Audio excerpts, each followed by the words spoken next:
కవిత గారు మాట్లాడిన తీరు అభ్యంతరకరంగా బీఆర్ఎస్ పార్టీ శ్రేణులు ప్రజలందరూ విసుక్కునేటట్టుగా మాట్లాడిన తీరు తీవ్రంగా ఖండిస్తున్నాం. కారణ జన్ముడి కడుపులో కేసీఆర్ లాంటి కారణ జన్ముడి కడుపులో రాక్షసి పుట్టడం అనేది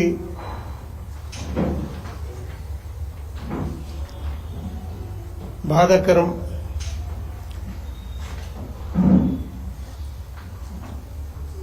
హరీష్ రావు గురించి ఏ ఒక్క పూట మాట్లాడకపోయినా ఆమెకి పొద్దు గడవదు. మరి కేసీఆర్ని కేటీఆర్ని కూడా అదే రకంగా మాట్లాడటం, మరి బీఆర్ఎస్ పార్టీని చూడొద్దనుకుంటే మాట్లాడకపోవటం మంచిది. మరి ఈరోజు ఎవరి లాభం కోసం మాట్లాడుతుందో ప్రజలందరికీ అర్థమవుతుంది.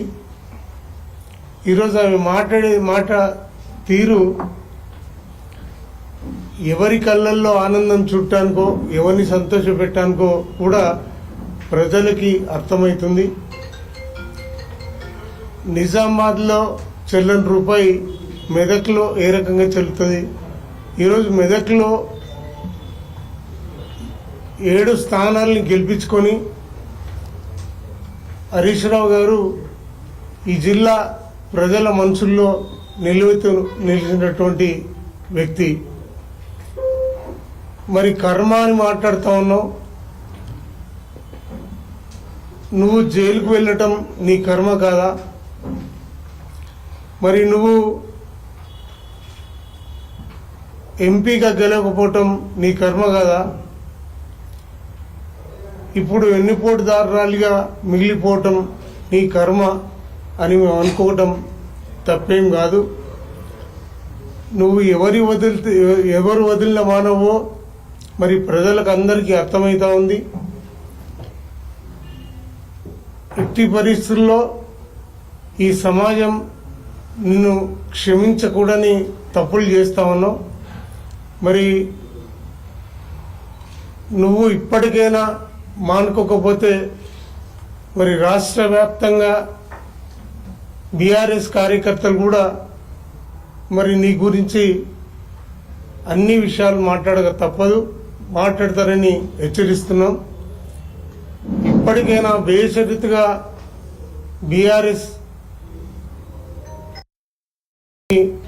క్షమాపణ కోరితే బాగుంటుంది. ఈరోజు నువ్వు ఏ అడుగేసినా మొత్తం బీఆర్ఎస్ పార్టీకి నష్టం వాటిల్లేటట్టుగా చేస్తూ ఉన్నావు. ఈరోజు నువ్వు చేసే ప్రతి చర్య కాంగ్రెస్కి రేవంత్ రెడ్డికి అనుకూలంగా ఉండి మరి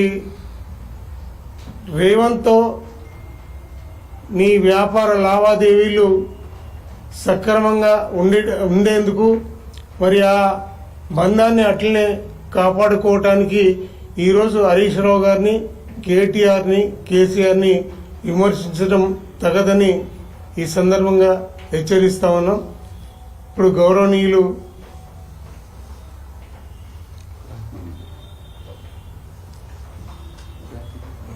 జహీరాబాద్ శాసనసభ్యులు పెద్దలు మాణిక్యరావు గారు మాట్లాడాల్సిన కోరుతాం.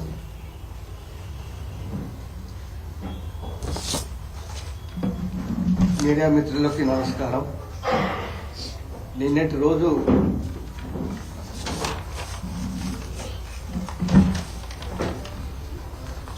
కేసీఆర్ గారి యొక్క కూతురు అంటే కవిత గారు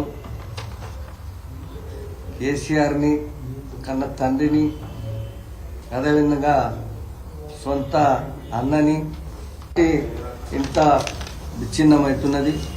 నువ్వు ప్రజలందరూ కూడా ఎక్కడ పోయినా నిన్ను బట్టి అవుతున్నది. నువ్వు ప్రజలందరూ కూడా ఎక్కడ పోయినా నిన్ను బట్టి గుర్తించలేదు కానీ మరి కేసీఆర్ను బట్టి, కేటీఆర్ని బట్టి, హరీష్ రావుని బట్టే నిన్ను గుర్తించి ప్రజలు నీకు పట్టం కట్టిన రోజులున్నాయి. కానీ నీవు అనవసరంగా లిక్కర్ కేసులో దొరకబడి జైలుకు పోయినాక కూడా మీకు ఇంకా బుద్ధి రావట్లేదు. నీవు వాళ్ళిద్దరికీ, వాళ్ళ ముగ్గురికే కాకుండా ఈ పార్టీకి పట్టినటువంటి శని నువ్వు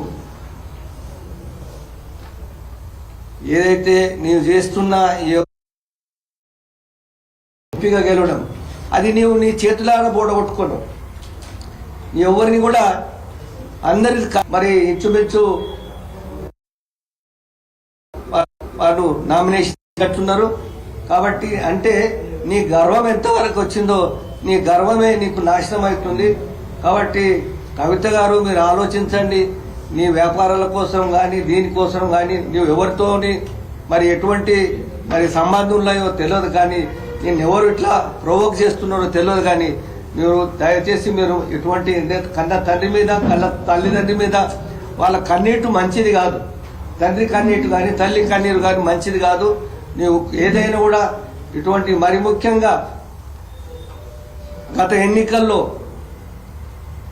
గౌరవనీయులు మాజీ మంత్రివర్యులు హరీష్ రావు గారు తన మీద ఈ జిల్లాను మొత్తం తన మీద పెట్టుకొని వేసుకొని భుజం మీద పెట్టుకొని 7 మందిని గెలిపించడం, ఇదే మరి ఇతర ప్రాంతంలో 7 మంది ఎక్కడ ఏ జిల్లాలో కూడా గెలవలేదు. ఇది వారు చేసిన యొక్క గొప్పతనం. నిజంగా మీరు ఒక్కసారి ఆలోచించాలి. ప్రజలు ఎక్కడ పోయినా నిన్ను చీ అంటున్నారు, కానీ నీవేదో నాకు అందరూ ఇవ్వడం అనేది కూడా నీకు తగదు. దయచేసి ఇవన్నీ మానుకోవాలని హెచ్చరిస్తా ఉన్నాను. దయచేసి ఇవన్నీ మానుకోవాలని హెచ్చరిస్తా ఉన్నాను.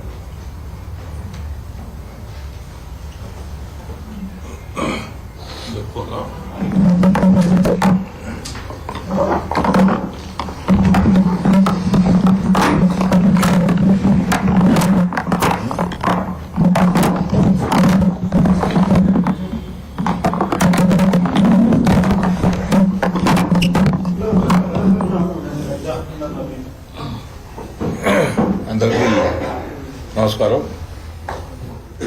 నిన్న కవిత గారు చేసిన వ్యాఖ్యల్ని తీవ్రంగా ఖండిస్తున్నాం. మేము పార్టీ కార్యనిర్వాహక అధ్యక్షుడు కేటీఆర్ గారి మీద, అట్లాగే హరీష్ రావు గారి మీద తను మాట్లాడిన మాటలు ఏది కూడా వాస్తవం కాదని అందరం కూడా ఈ సందర్భంగా చెప్తున్నాం. ఎందుకంటే ఒక బై ఎలక్షన్ వచ్చిన తర్వాత ఆ బై ఎలక్షన్ లో ప్రభుత్వ పనితీరును రిఫ్లెక్ట్ చేయాల్సిన ఎలక్షన్లు, ఆ ఎలక్షన్లో ప్రభుత్వం అధికారుల దుర్వినియోగం చేసి బలవంతంగా మొత్తం ఎన్నికల కమిషన్ కూడా తన చేతితో తీసుకొని అసలు బహుశా ఈ రాష్ట్రంలో ఇప్పటి వరకు జరగని చేయని దుర్మార్గాలను చేసి లక్ష్యాలన్నీ కూడా ఈ ప్రభుత్వం మీద, ప్రజా వ్యతిరేక విధానాల మీద కలిసి పోరాడాల్సిన సమయంలో మీరు ప్రతిపక్ష పార్టీని టార్గెట్ చేయడమే ఎందుకు చేస్తున్నారో మరి అర్థం అవుతలేదు. అర్థం అవ్వట్లేదు కంటే దీని వెనకాల ఏదో ఉద్దేశం ఉందనేది కూడా చాలా మంది చెప్పుకుంటున్నారు. అందుకే మీరు ఇటువంటి వ్యక్తిగత దూషణలకు పోకుండా ఉంటే బాగుంటుందని కవిత గారికి మేము సూచిస్తున్నాం. ఎందుకంటే కేసీఆర్ గారి కూతురుగా, తెలంగాణ ఉద్యమంలో క్రియాశీలకంగా ఉన్న వ్యక్తిగా మాకు కవిత గారంటే గౌరవం కనుక మేము ఎక్కువ విషయాలని మాట్లాడలేకపోతున్నాం.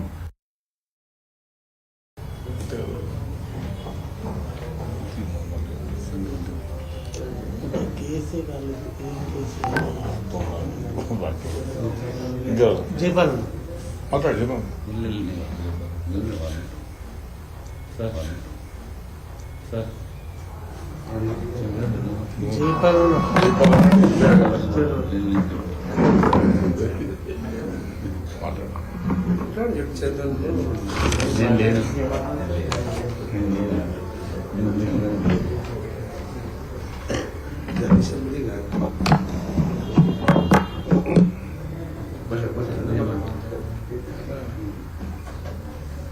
సైలెంట్ ఉన్నావు గంభీరంగా, సైలెంట్ ఉన్నావు గంభీరంగా.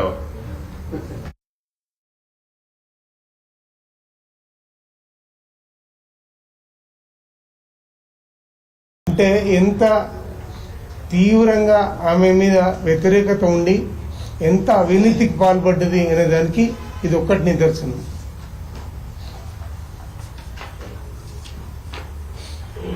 కేవలం రేవంత్ రెడ్డి కోసమే కన్న తల్లి లాంటి పార్టీని మోసం చేస్తుంది ప్రజలు ఆరోపిస్తున్నారు. దానికి వచ్చారు రేవంత్ రెడ్డితో బిజినెస్ లావాదేవీలు ఉన్నాయి. ఆయన ఆ సంబంధం అట్లనే కొనసాగించాలన్న ఆలోచనతో ఈరోజు కన్న తల్లి లాంటి పార్టీ నుంచి ఆమె బహిష్కరించబడ్డది, ఇంకా విమర్శిస్తున్నది. మరి కేసీఆర్ గారు కన్న తండ్రి అంటే ఆయనను మెచ్చుకుంటూ అందరినీ విమర్శిస్తుంది. కానీ ఇది బాధాకరం ఏంటంటే తండ్రిని ప్లస్ వాళ్ళ అన్నని హరీష్ రావు గారిని విమర్శించడం అనేది మరి ఇది మంచి పరిణామం కాదు. మరి తీవ్రంగా ఆమె చాలా సమస్యల్ని ఎదుర్కొంటుందని